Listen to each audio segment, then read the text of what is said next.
नमस्कार। शराब घोटाला। पिछले 2 साल से यह शब्द आपने कई बार सुना होगा।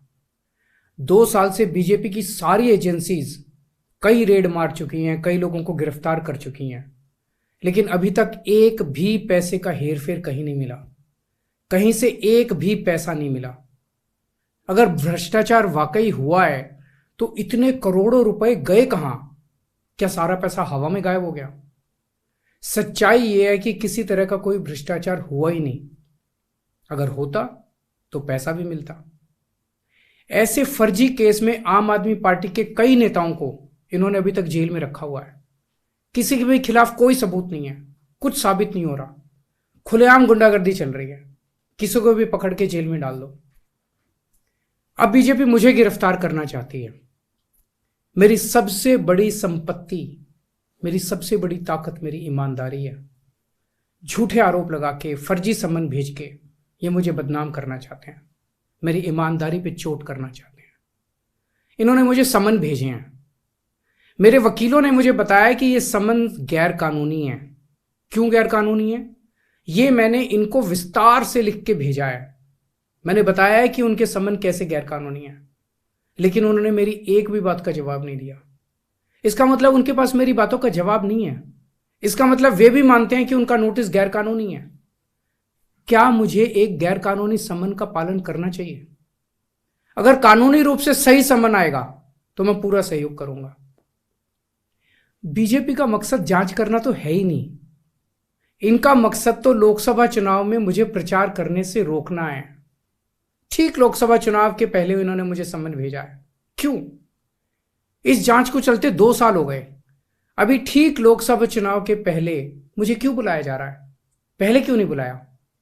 सीबीआई ने मेरे को 8 महीने पहले बुलाया था। मैं सीबीआई में गया था, उनके सारे जवाब भी दिए थे। लेकिन अब ये लोग ठीक लोकसभा चुनाव के 2 महीने पहले मुझे बुला रहे हैं। तो बीजेपी का मकसद कोई पूछताछ करना थोड़ी है। इनका मकसद है पूछताछ के बहाने केजरीवाल को बुला लो और उसे गिरफ्तार कर लो, ताकि मैं लोकसभा चुनाव में प्रचार ना कर पाऊं। आज बीजेपी भ्रष्टाचारियों को नहीं पकड़ रही, बल्कि खुलेआम ईडी और सीबीआई का इस्तेमाल करके दूसरी पार्टियों के नेताओं को तोड़ के बीजेपी में शामिल करवाने का काम किया जा रहा है। एक नहीं, 2 नहीं, कितने उदाहरण हैं जहां किसी पार्टी के नेता के खिलाफ ईडी सीबीआई के मामले चल रहे थे या उन पे गंभीर आरोप लगे हुए थे।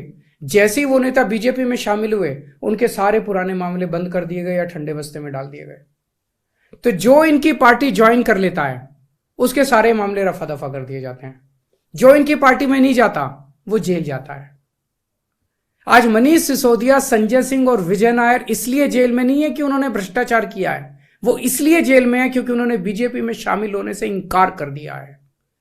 आज हम बीजेपी का मुकाबला क्यों कर पा रहे हैं? क्योंकि हमने कोई भ्रष्टाचार नहीं किया।